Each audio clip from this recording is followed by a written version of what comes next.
입니다. 축복합니다. 새해 복 많이 받으세요.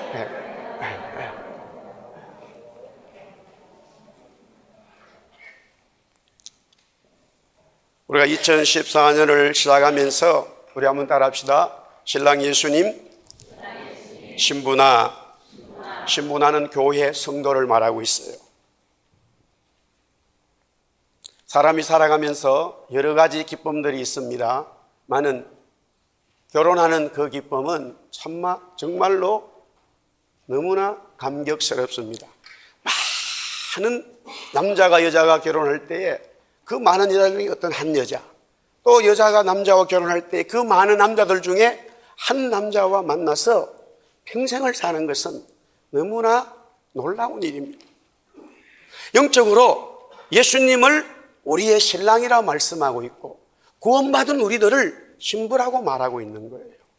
성경은 예수님, 하나님 성령님을 우리의 신랑이라고 그리고 우리를 가르쳐 그 하나님의 신부라고 말씀하고 있어요. 지난 주일날 신랑 예수님은 어떤 분이신지 말씀했습니다. 하나님이라는 사실이에요. 우리 한번 따라합시다. 신랑 예수님은 하나님이셨다. 하나님이세요. 사람이 아니에요. 우리가 모시고 살아가는 그 신랑은 사람이 아니라는 거예요. 천지를 창조하시고 주관하시는 하나님이라는 사실이에요.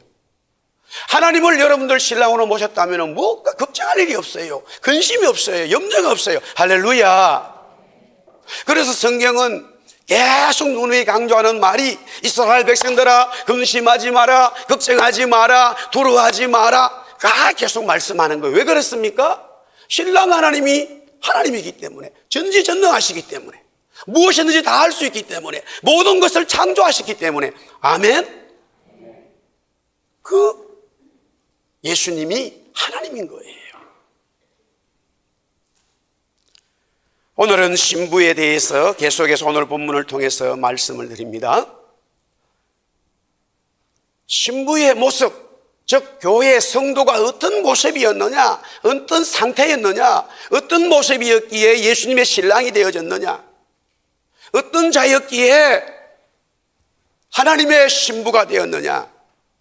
그런데 오늘 우리 61장 1절에서 2절의 말씀을 보면 좀 의아합니다. 우리 옛말에 선남, 선녀라는 말이 있어요. 선남, 선녀. 결혼할 때 줄에 보시는 목사님이 참 선남, 선녀라고 말합니다.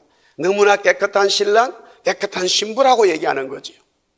그리고 집안이 좋은 사람들끼리 모이면 얼마나 많은 사람들 하객이 모여서 정말로 그 부부의 장래를 축복하는 거예요. 그래, 저 신랑은 어느 집안의 아들이라면서 저 신부는 너무나 귀하고 이런 공부를 하고 이런 집안에서 자랐다면서 신부가 너무나 좋다면서 다 이야기를 합니다.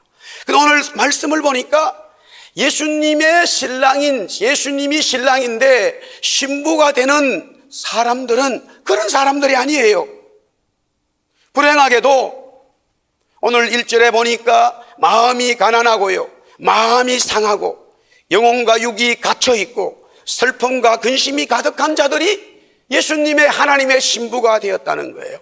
한마디로 말하면 신부의 자격이 없다라는 거지요. 신부로서 준비된 모습이 하나도 없어요.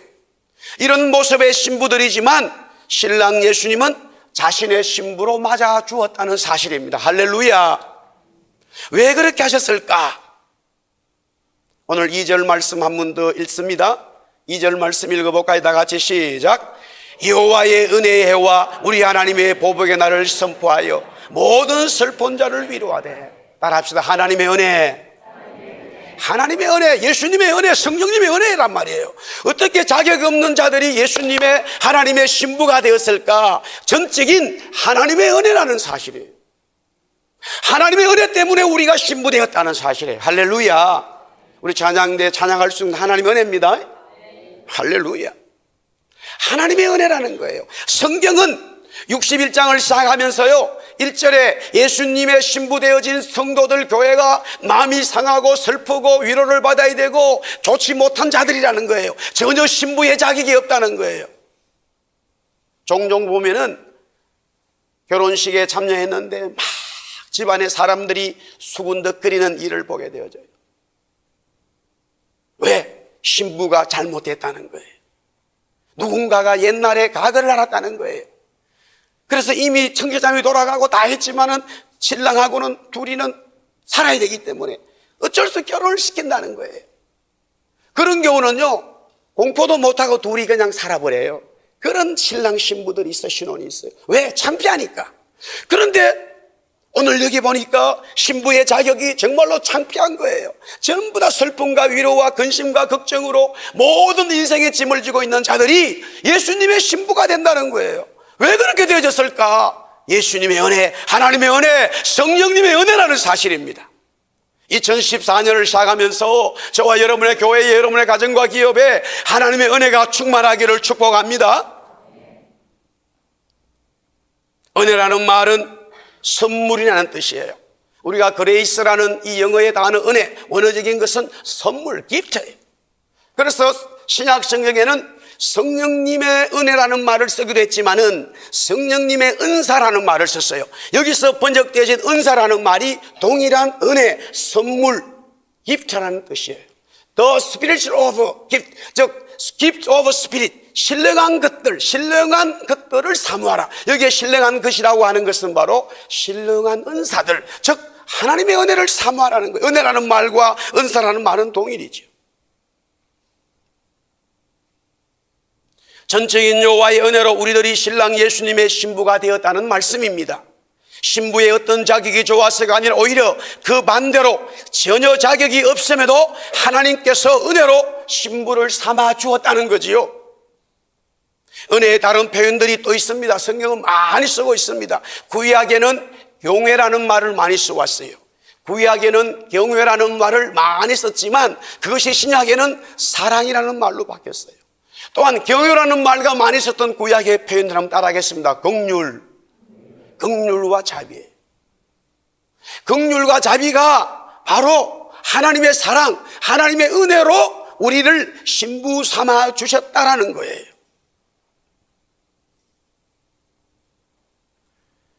하나님의 긍휼입니다. 우리 마태복음 9장 9절에서 13절의 말씀을 한번 보겠습니다. 내용이 무엇이냐면은 세간에 앉아있는 마태를 예수님은 자신의 제자로 부르시고 그와 함께한 세리들과 음식을 잡수시면서 교제하는 내용이 기록되어져 있습니다. 이 일로 바리새인들은 세리와 함께한 예수님을 아주 심하게 비난했습니다. 이때에 예수님은 이렇게 말씀하셨습니다. 우리 한번 읽겠습니다. 건강한 자에게부터 있습니다. 다 같이 시작. 건강한 자에게는 의사가 쓸데없고 병든 자에게야 쓸데있느니라. 너희는 가서 내가 긍휼을 원하고 제사를 원하지 아니하라 하신 뜻이 무엇인지 배우라. 나는 의인을 부르러 온 것이 아니요 죄인을 부르러 왔노라 하시니라. 아멘.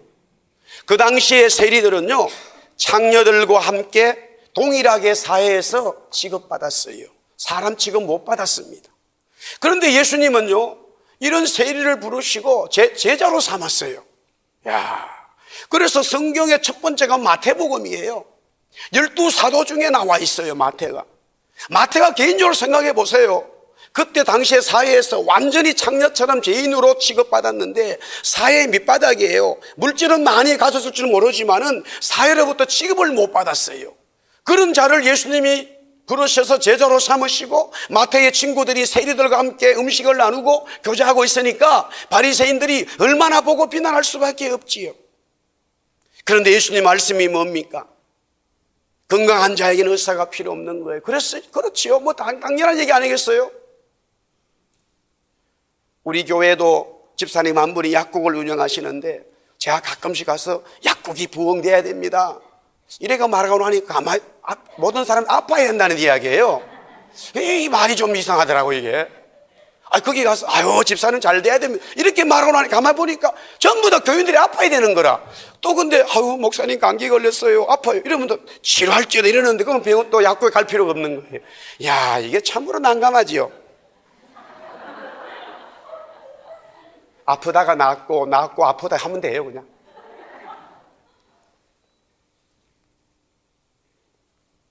교회에 이제 의사도 있고요 변호사도 생기고 우리 2세들이 그래 될 줄 믿습니다. 점점 될 줄 믿어요. 사랑입니다. 긍휼입니다. 하나님께서 우리에게 그렇게 신부 삼아 주신 것은 우리를 사랑하기 때문이에요. 긍휼하기 때문이에요. 사랑하고 자비를 베풀고 긍휼로 접근하는 것은 계산을 하지 않아요. 내가 저분을 도와줘야 되겠다라고 말하고 도와주면서 나중에 돈 내놔라 이자까지 그건 아니죠. 전적인 예수님이 이 땅에 오셔서도 보여주신 것은 긍휼을 보여주신 거예요. 우리가 이 땅에서 예배하는 게 너무나 중요해요. 하나님이 우리에게 예배를 받으시는 게 아니죠. 예배를 너무 중요하게 생각합니다. 그러나 그렇게 예배를 드리면서는요 모든 사람들 간의 관계에서 자비가 없고 사랑이 없고 긍휼이 없어요. 자기 욕심만 차리는 거예요. 부자와 나사로의 그 예화에서 그 사건에서 부자의 모습인 거예요. 그리고는 또 해당에 와가지고 성전에 와서 두 손을 높이 들고 찬송하고 찬양하면서 엄청 거룩한 것처럼 한다는 거예요. 하나님은 그 예배자를 받으시지 않는다는 거지요. 우리가 찬송하고 찬양하고 무릎을 꿇고 찬송하면서 그 하나님의 은혜에 감사하다면은 우리는 수평적으로도 너무너무 사람들을 사랑하고요 내가 겸손해져야 되는 거예요. 할렐루야 아멘이잖아요. 그래서 예수님이 그렇게 솔선수범하신 거예요. 그것을 자꾸 보여주는 거예요. 병든 자에게 의사가 필요하잖아요. 병든 사람에게 약이 필요한 거예요. 우리는 다 영적으로 병들었어요. 마음이 가난하고 문제가 있는 거예요. 그런 우리들에게 하나님이 찾아와 주셔서 예수님이 찾아와 주셔서 사랑으로 긍휼로 접근하심으로 우리를 구원시키시고 우리를 예수님의 신부로 삼아 주신다는 거예요. 할렐루야. 자, 예수님께서 우리를 신부로 삼아 주셨어요. 그리고는 이제 너는 나의 신부라, 너는 나의 아내라, 너는 나와 함께 산다 라고 말씀해 주시면서요 우리에게 엄청난 축복을 주셔요. 신랑 예수님의 신부가 된 성도는 하나님의 축복이 임합니다. 기업이 회복됩니다. 자, 여기서 기업이 회복된다는 것, 축복이 임한다는 것은 오늘 여기 말씀에서 두 가지로 나타나 있습니다. 물론 이것은 성경 전체의 사상이에요. 먼저 그 하나는 땅입니다. 땅의 회복을 말합니다. 랜드의 회복입니다. 이사야 61장 4절에서 5절 우리가 읽었습니다마는 그 내용을 보세요. 오래 항폐하였던 그 땅이 다시 회복된다는 거예요. 옛부터 무너졌던 그 예루살렘 성과 이스라엘 땅이 다시 일어난다는 거예요. 항폐한 성읍이 다시 중수된다는 거예요. 그런 중수되어진 땅에 양떼들이 들어선다는 거지요. 그러니까 땅의 회복인데 이 땅의 회복이 바로 예수님이 신랑이신 예수님이 신부 이스라엘을 선택하시고 축복해 주시는 표현인 거예요. 그러면 어떻게 회복되느냐 했을 때 그 회복이 말입니다. 61장 7절에 보니까 61장 7절 끝에 보면은 그 땅에서 그들의 땅에서 갑절이나 얻는다 그렇게 말했어요. 땅을 회복시키면서 그 땅에서 소출이 항무지 같은 땅이에요. 완전히 항폐되었어요. 정말로 저기에 생명이 살 수 있을까? 그렇지만은 하나님께서 신랑 예수님이 성령께서 역사하셔서 그 땅을 중수하면서 그 땅을 경작하면서 회복하면서 그 땅의 소출이 변화되게 한다는 거예요. 할렐루야. 그런데요, 소출이 배를 얻었다는 것으로 끝나는 게 아니라 61장 1절에 보면은 계속해서 거기에 7절 말씀이구만요. 7절 말씀에 그들의 땅에서 갑질이나 없고 그 다음에 보면은 영원한 기쁨이 있다 그랬어요. 제가 설명을 드리겠습니다마는 다시 우리가 61장 11절 말씀을 계속해서 한 번 더 보겠습니다.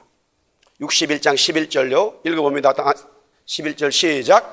땅이 삭설내며 동산이 거기 뿌린 것을 움떡이 함같이 주 여호와께서 공의와 찬송을 모든 나라 앞에 솟아나게 하시리라. 설명하면 이렇습니다. 땅을 지금 이제 역사적으로 이 유다, 이스라엘이 바벨론에 망하게 된다는 예언이에요. 망하고 난 다음에 예레미야를 통해서는 70년이에요. 70년 뒤에 회복이 된다는 거죠. 그래서 이사야는 지금 이사야가 활동하고 말씀을 전할 때 아직까지 유다가 망하지 않았어요. 지금 망하지도 않았는데 망하고 70년 뒤에 있을 일을 선포하는 거예요. 그래서 이게 어떻게 되느냐 하면은 그 완전히 바벨론에 의해서 예루살렘 성과 유다와 이스라엘이 다 망하는데 쓸모없는 땅이 되어버린다는 거예요.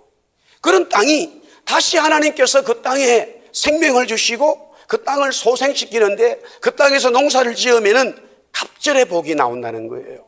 그런데 이상한 것은 그런 갑절의 복이 나오는 것도 축복이지만은 그 갑절의 복을 통해서 영원한 기쁨이 된다는 거예요. 이게 중요한 말씀입니다. 갑절의 소출을 얻었다고 해서 영원한 기쁨은 될 수가 없지요. 그런데 성경은 그 갑절의 소출을 통해서 영원한 기쁨이 그 땅에서 나타난다는 거예요. 무슨 말인가? 여기 11절에 보니까 그렇게 하신 모든 것을 누가 하셨기 때문에, 하나님이 하셨기 때문에 농사를 지어서 이스라엘 백성들이 소출을 해서 하나님이 우리 땅을 다시 회복시켜 주셨구나, 회복시켜 주실 뿐만이 아니라 우리 땅에 이렇게 갑절의 축복을 주셨구나 해서 갑절의 축복을 추수를 낸 걸 가지고 기뻐하고 즐거워하면서 가만히 보니까 이 소출을 보고 기뻐할 것이 아니라 이렇게 만들어주신 하나님 때문에 기뻐해야 되는구나 깨달으니까 하나님을 찬송하고 찬양해야 되니까 그것이 영원한 기쁨이라는 사실이에요.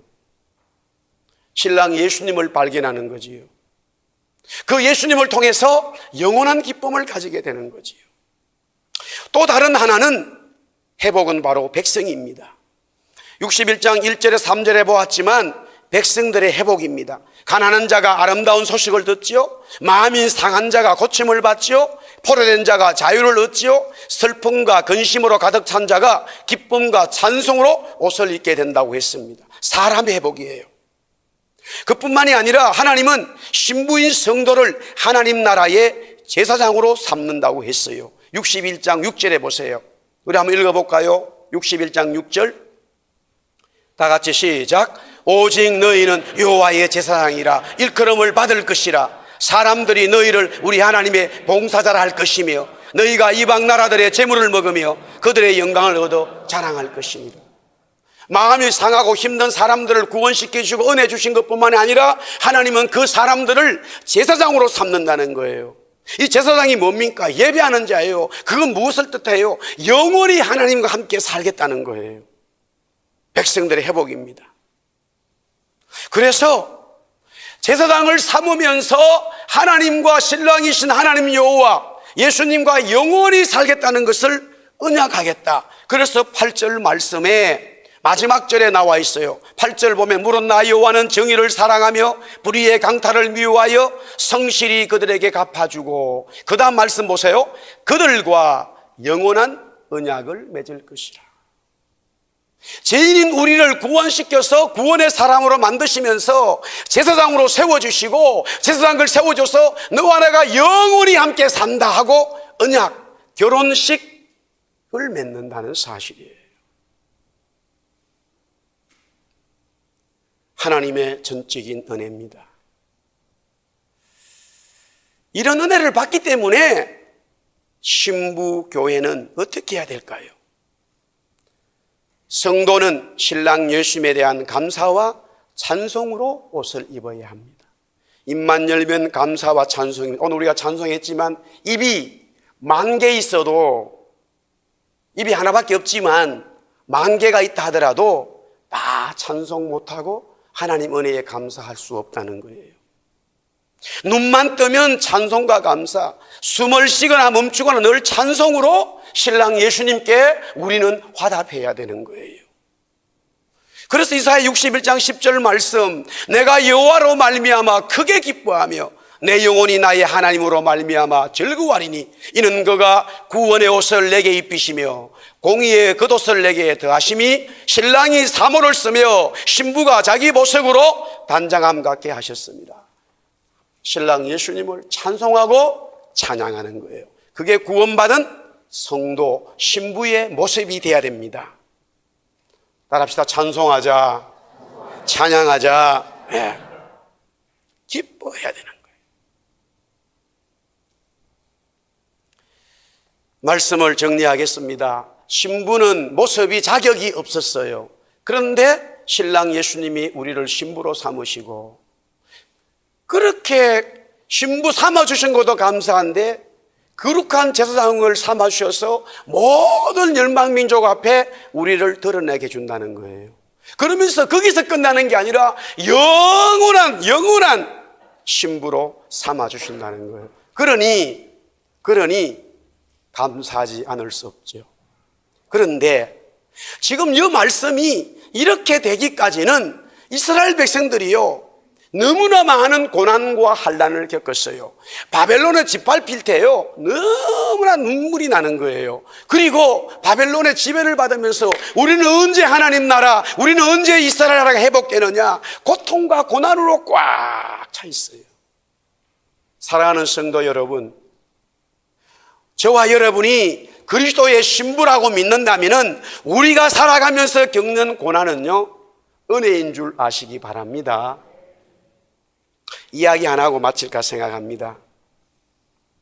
대한민국 출신 야구 선수 추신수가 미국 야구계에 이 타자로 지금 스타로 등장되어졌어요. 물론 공 던지는 피처 류현진도 대단하지만 지금 추신수는 대단한 거예요. 왜 그렇게 됐나? 당연히 타자니까요. 요걸 잘 치는 거예요.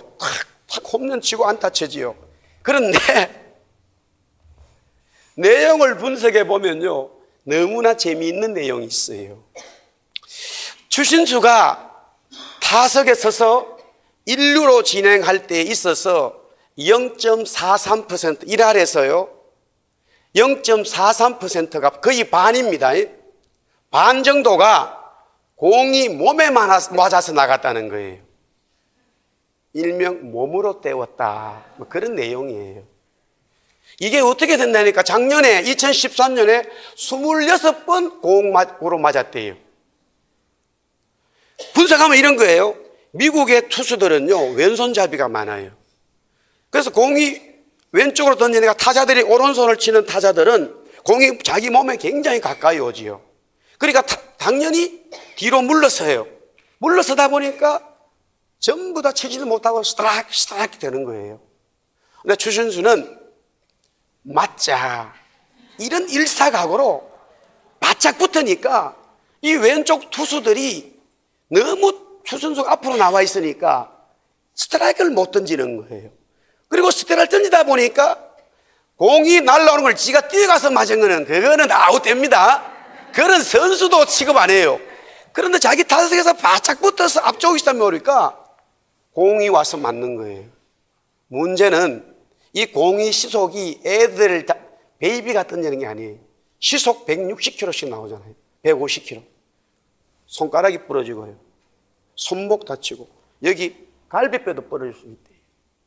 그래서 미국 타자들은 다 뒤로 물러 있는 거예요. 근데 몸으로 때운 거예요.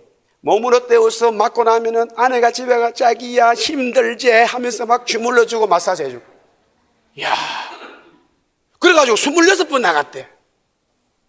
2번 나갈 때 반은 몸으로 공에 맞아서 나간 거예요. 몸에 상처 투성이죠. 고난의 흔적들이죠. 연봉이 미국 돈으로 1억 3천만 달러, 한국 돈으로 1,400억이에요. 기아차 6,000대 팔아야 돼요. 우리 한번 따라합시다. 몸으로 맞자. 고난 맞는 거 괜찮은 거예요. 고난을 몸으로 맞으면 축복이 오는 거예요. 고난을 맞고 울고 불고 있으니까 고난이 병이 되지만 고난을 받고 신랑 예수님께 나아가니까 축복으로 바뀌는 거예요. 이스라엘 백성들이 바벨론에 엄청 두드러 맞았어요. 메데바사에게 두드러 맞았어요. 헬라에 두드러 맞아요. 로마에 두드러 맞지요. 모든 제국에 다 두드러 맞지만 결국 하나님께서는 그들을 붙드셔서 높은 하나님 나라 만든다는 거예요. 여기서 이스라엘 백성들은 혈통적인 이스라엘로 계산했어요. 성경은 그렇게 말하지 않습니다. 그것은 하나의 상징적이에요. 그리스도 신부 예수 믿는 백성들을 말하는 거예요. 종종 목사님, 왜 내가 예수 믿고 나서 이런 고난을 받아야 돼요? 예수 믿는 사람들의 찌질이도 못났어요. 여자들이 시집 가려고 보니까 교회에 와서 예수 믿는 남자들 보니까 직장도 없고 다 빌빌해가지고 안 믿는 남자라고 결혼한다는 거예요. 그게 우리의 생각이라. 얼마나 많은 사람들이 그것을 잘못 생각해가지고 결혼할 때는 무슨 대단한 사람들처럼 하지만 신앙이 없으니까 영으로 죽어버리는 거예요. 하나님은 전지전능하신 분이에요. 하나님은 우주를 창조하신 분이에요. 그분이 우리의 신랑인데 우리가 이 땅에서 고난을 맞이하는 것, 당하는 것, 그게 사람 관계든 물질이든 가족 관계든 환경이든 많잖아요. 병든 사람도 있고요. 그러나 그것을 다시 바꾸어야 돼요. 생각을 바꾸어야 돼요. 하나님 치료해 주세요. 하나님 도와주세요. 이 고난의 흔적이 영광이 되게 해주세요. 그러니 바울은 그런 돌을 맞고 엄청 고난을 당해도 그 깊은 감옥에서 찬송하고 찬미하고 찬양하니까 하나님 그리스도 예수님께서 신랑이신 그분이 역사하여 주시더라. 그러므로 2014년 우리는 행복하게 출발할 수 있지요. 비전을 가지고 나갈 수 있습니다. 걱정, 근심 다 버리고 그 모든 것들을 치료해 주시는 신랑 예수님 바라보고 우리의 고난의 흔적이 있다 하더라도 그것을 예수님이 감싸 주시고 은혜 주신다는 거지요. 치료될 수 있습니다. 육신의 병이 치료되고요, 마음의 병이 치료되고요, 우리의 모든 어려운 일들이 풀어질 줄 믿습니다. 그 경경심은 떠나가고 주님이 함께 하심을 믿습니다. 그와 같은 은혜가 우리 교회 또 저와 여러분들에게 가정과 기업에 또 직장에 우리 젊은이들에게 충만하기를 주의 이름으로 축복합니다. 다 일어나서 우리 445장 찬송하겠습니다.